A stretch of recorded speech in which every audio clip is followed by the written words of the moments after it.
So I know we just talked about business plans recently. However, today we are talking about why you must have a business plan.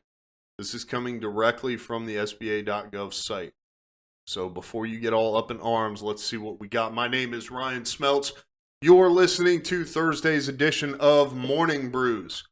The link for the article, of course, is in the show notes. Number one, it will help you steer your business as you start and grow. Number two, it's not as hard as you think. Three, it will help you to reach business milestones. Four, it can help you get funding. And five, there is no wrong way to write a business plan. This is 100% true.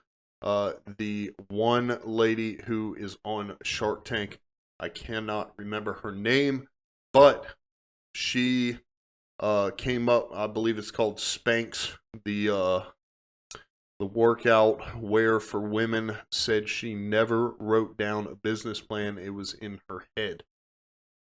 By that logic, she had a business plan. There's no wrong way to write one. So if you write it in your head, it's still a business plan. However, creating a business plan obviously will help you steer your business as you start and grow. The article talks about it being kind of like a GPS. However, if you start your business and your whole plan is to just make sales, or maybe you have no plan at all, you just started doing something and people paid you for it, it will be more difficult to get that moving and get it growing, as opposed to actually having a plan. I like number two. It says it's not as hard as you think. I think that's important to say, because when I first started my business, it was extremely difficult for me working through the SBA.gov business plan assistant, if you will. I've put that out before. I can put a link in this episode to that as well, but some of the language that they use on there is extremely difficult.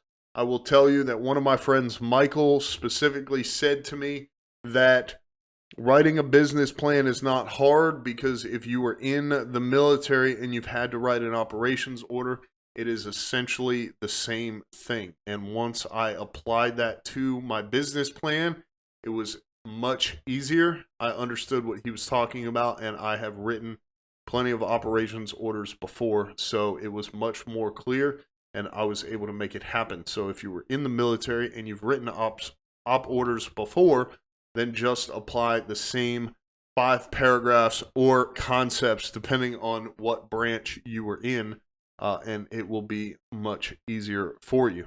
I will include that link, as I said before, but I do not recommend it. I think it would be much better if you either get some help from another business owner or use some sort of simple outline that you can just create your business plan. Because like I said, the one on SBA.gov does include some language that makes it a little difficult to understand. But moving on to number 3, it will help you reach business milestones. If you create a plan to go out, close your first sale, get your first customer, then one of your next steps is to duplicate the process. So maybe you want to create the process, you want to practice the process, then you want to duplicate it by bringing on more employees. It's easier for you to do that if you have that written in your plan.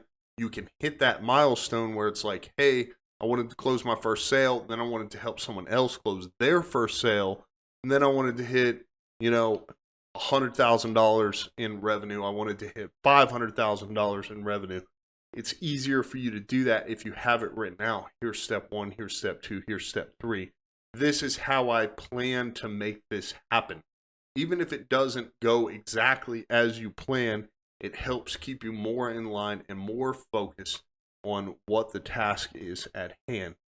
So once again, it will help you reach those milestones. 4, it can help you get funding. I've talked about this in the past. Nick of Trek CBD and I talked about this on how to build a business in a pandemic. If you have not seen those episodes, you can go to Facebook and look under the playlist. YouTube as well. I have a whole playlist, how to build a business in a pandemic. And we talk about seeking out funding, and basically him and Scott for their business essentially had to write a business plan and then pitch it to potential investors so that they could get funding. Most recently, I believe in next week's episode of Business and Brews, I talked to Sarah of Talus Ridge, and she talks about seeking funding and getting investors as well. And investors just aren't going to talk to you if you have no plan. So a business plan is very advantageous as it relates to seeking out funding. Then there's no wrong way to write a business plan. So I talked about this before. I'll mention it again, that you can have the business plan in your head. You can use the SBA.gov format. You can use your own format. If you've written business plans in the past, then it's not that hard to just duplicate that process. I am sure there are plenty of resources out there to help you write a business plan. At the end of the day, it's more important to have a plan than not have a plan.